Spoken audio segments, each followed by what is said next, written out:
So now we're going to talk about just different TEEP variations.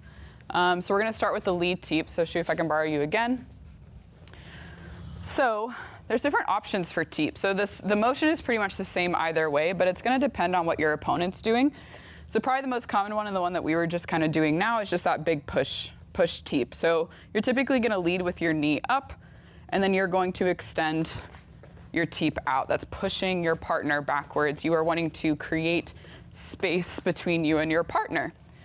Now, the other one is called a doorstopper. So if Shu is creating forward pressure on me, I just kind of throw my leg up and I just stop him from moving.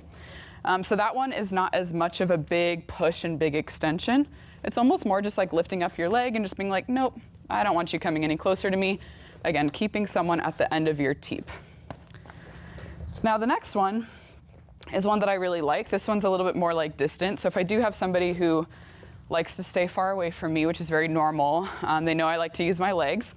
If I want to come in with my TEEP, so if we think about stepping in with our jab, there's also a way we can do that with our TEEP, just by throwing our weight completely on our standing leg. This leg being completely light. If you need to start with your leg up, that is totally fine. But in theory, it would actually start down. But with that weight completely off of the leg that you're kicking with, you jump into that kick. So closing some distance, hopping, and just moving forward with our standing leg to find that TEEP. This can also turn into a really nice side TEEP, jumping into that. I'm sure we've all been hit by Corey with one of those. So those are just 3 variations off of the lead TEEP that I wanted to talk about. I wrote down a bunch of like different styles of kicks and variations just to show that, yes, we might practice TEEPs and round kicks and other types of kicks in class, but even within like the TEEPs and round kicks category, there's so many different styles of it, and there's so many different reasons why we would use one over the other, especially in sparring situations.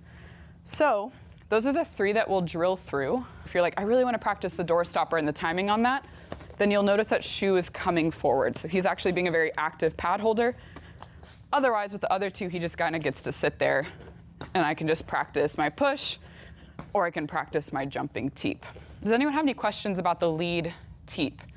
It can sometimes feel weird to throw the TEEP off of the lead leg, like you want to almost put it behind you. Try not to do that.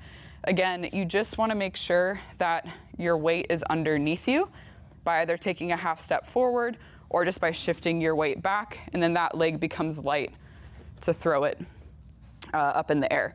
We're gonna do the rear TEEP next, and so that might feel a little bit more natural because that's our dominant leg. But we'll go ahead and get started with that. Cool? All right.